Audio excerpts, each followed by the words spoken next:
दोन्हीही मुलं मोठ्या पदावरती अधिकारी. तरी देखील या शिक्षक दाम्पत्याबरोबर जे घडलंय ते ऐकून आपल्याला संताप व्यक्त होईल.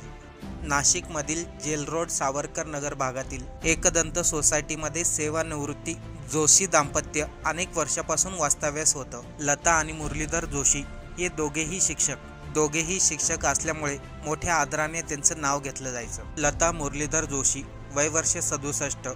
त्या एका काळी मराठी विषयाच्या शिक्षिका होत्या. त्यांची शिकवण्याची पद्धत एवढी चांगली होती की आजही त्यांचे विद्यार्थी त्यांचं नाव काढतात.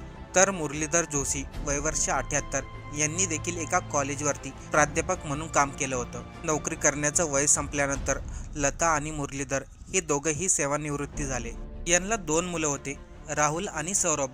दोघंही शिक्षण घेऊन मुंबईमध्ये मोठ्या पदावरती कामाला लागले. सुरुवातीच्या काळात हे दोन्ही मुलं आई वडिलांकडं नाशिकमध्ये येत कधी कधी आई वडिलांना मुंबईला घेऊन जायचे.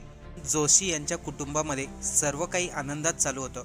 पण 2017 मध्ये लताबाई यांना अचानक मेंदू विकाराचा झटका आला. त्या दिवसापासून त्यांच्या आयुष्याला एक वेगळंच वळण मिळालं. मेंदू विकारामुळे लताबाई चालणं, बोलणं, जेवणं अशा मूलभूत क्रिया देखील करू शकत नव्हत्या. काही काळासाठी हॉस्पिटलमध्ये त्या व्हेंटिलेटरवरती होत्या. त्यानंतर त्यांना घरी सोडण्यात आलं. पण यानंतर लताबाई कायम अंथरुणालाच राहिल्या. त्यांच्या चेहऱ्यावरील हास्य अचानक कुठेतरी नाहीसं झालं होतं. त्यांचे पती मुरलीधर जोशी एक शिक्षक, विचारवंत आणि ते एक लेखकही होते. पण त्यांच्या आयुष्यामधील प्रत्येक दिवसात आता फक्त दुःखच होतं. ते नेहमी रोज सकाळी उठायचे, लताबाई यांचा चेहरा पुसवत त्यांचे केस विसरायचे, त्यांना जेवण करून खाऊ घालायचं. पण लताबाई मात्र काहीच बोलत नव्हत्या.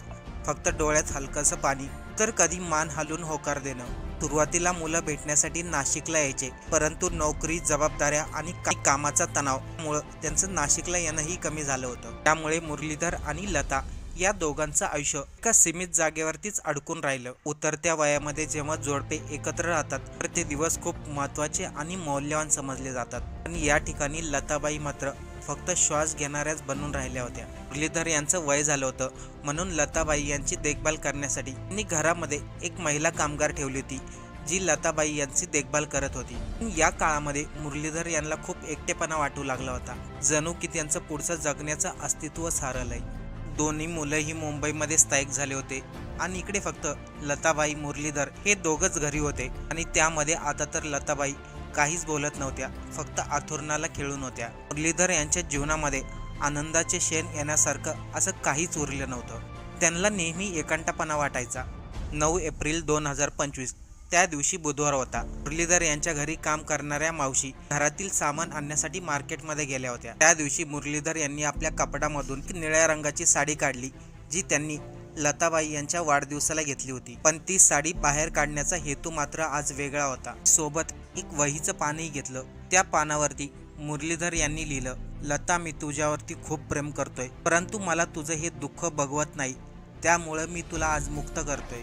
त्यावेळेस कदाचित मुरलीधर यांच्या डोळ्यामध्ये अश्रू असतील, त्यांचे हात थरथर कापत असतील. अंथरुणाला खेळून असलेल्या लताबाईच्या बाजूला जाऊन मुरलीधर बसले. त्यांनी लताबाईच्या डोक्यावरतून हात फिरवला. लताबाई उठून त्यांच्याबरोबर काहीतरी बोलतील असं त्यांना वाटलं, पण तसं काहीच झालं नाही. त्यांनी आपले दोन्ही हात लताबाईच्या मानेवरती ठेवले आणि हळुवारपणे त्यांच्या मानेवरती जोर दिला. काही क्षणामध्येच लताबाई यांचे प्राण गेले. एवढं सर्व केल्यानंतर देखील ते लताबाईची माफी मागत होते. त्यांनी चिठ्ठीमध्ये लिहिलं होतं, माझ्या पत्नीने 2017 पासून खूप त्रास सहन केलाय, पण आता तिला जो त्रास होतोय ते मला बघवत नाही. पुढे मुरलीधर यांनी चिठ्ठीत लिहिले, मी लतासाठी नवीन साडी, मंगळसूत्र आणि जोडवे करून ठेवलेत. हे नवीन जोडवे घालून तिचा अंत्यविधी करावा ही माझी इच्छा आहे. एवढं चिठ्ठीमध्ये लिहून स्वतः मुरलीधर यांनी देखील आपलं जीवन संपवलं.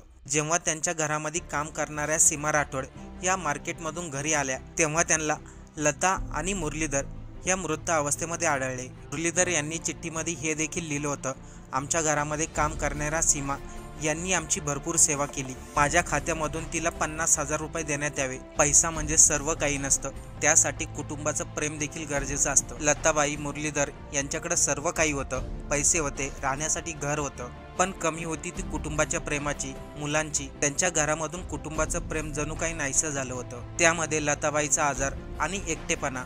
मुरलीधर यांना हा एकटेपणा स्वस्थ बसून देत नव्हता. याच एकटेपणामधून त्यांनी हे टोकाचं पाऊल उचललं.